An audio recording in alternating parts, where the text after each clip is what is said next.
PAS baru-baru ini menyatakan hasrat untuk menawan negeri Pahang dalam pilihan raya yang akan datang dengan memberi tumpuan kepada meraih sokongan pengundi bukan Islam.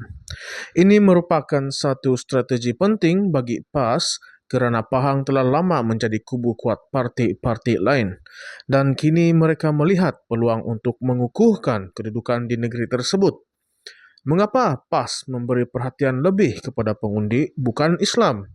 Adakah ini satu tanda perubahan strategik politik mereka?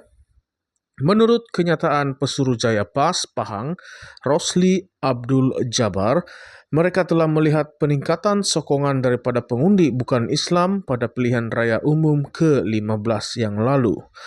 Dan kini mahu memperluaskan lagi pengaruh di kalangan komuniti bukan Islam untuk memastikan kemenangan lebih besar pada masa akan datang.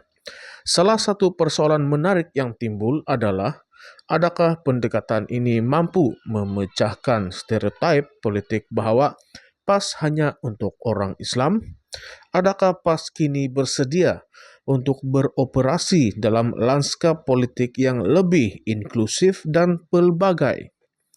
Langkah PAS untuk memberi fokus kepada pengundi bukan Islam juga dilihat sebagai satu langkah strategik dalam berdepan dengan perubahan demografi pengundi di Pahang. Negeri ini terdiri daripada pelbagai kaum dan agama, dan undi daripada pengundi bukan Islam boleh menjadi faktor penentu dalam mencapai kemenangan. Dalam PRU 15, PAS dan sekutunya dalam Perikatan Nasional PN telah memperoleh 17 daripada 42 kerusi Dewan Undangan Negeri Pahang. Satu pencapaian yang menunjukkan bahawa terdapat potensi untuk parti itu mengukuhkan lagi kedudukannya di negeri tersebut. Namun, apakah strategi yang lebih spesifik yang akan digunakan oleh PAS untuk menarik perhatian pengundi bukan Islam? Tambahan pula, PAS turut menekankan bahawa mereka akan meneruskan dasar-dasar yang mesra semua kaum dan agama. Ini bukan kali pertama PAS menunjukkan minat terhadap sokongan pengundi bukan Islam.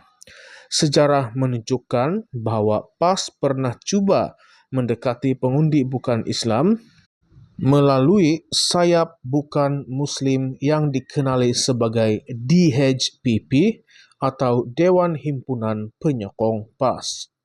Tetapi, sejauh manakah keberkesanan DHPP dalam meyakinkan pengundi bukan Islam bahawa PAS mampu membawa perubahan positif untuk semua komuniti? Selain itu, Pahang sebagai sebuah negeri yang kaya dengan sumber alam seperti balak dan perlombongan telah menjadi tumpuan banyak parti politik. PAS dilihat cuba mengimbangi antara usaha menjaga kebajikan rakyat dengan keperluan mengekalkan ekonomi negeri yang stabil. Namun, satu persoalan besar yang timbul adalah, adakah PAS mampu mengekalkan sokongan jika tumpuan terlalu diberi kepada pembangunan ekonomi semata-mata tanpa mengambil kira keperluan sosial dan budaya komuniti bukan Islam di negeri itu?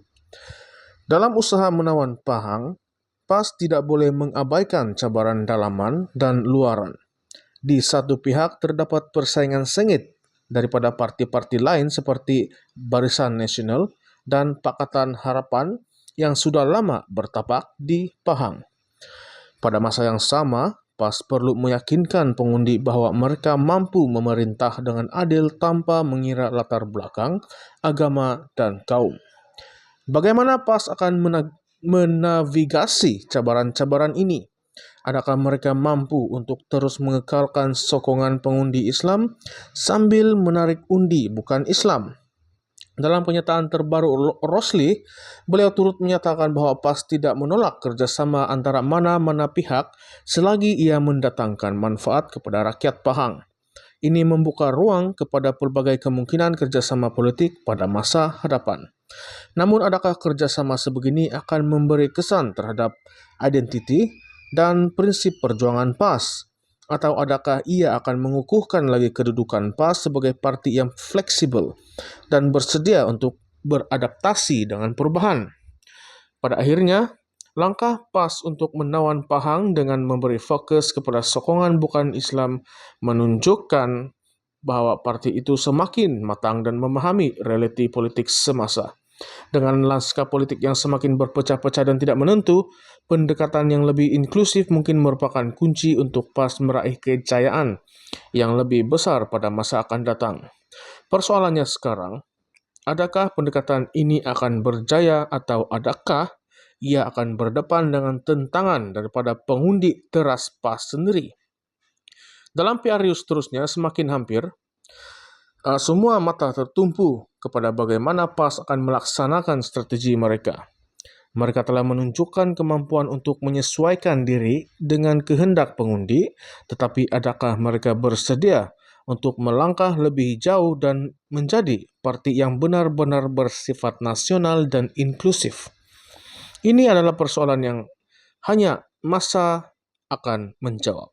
Apa yang penting, Pahang kini menjadi medan penting dalam pertempuran politik Malaysia dan PAS bersedia untuk memberikan yang terbaik.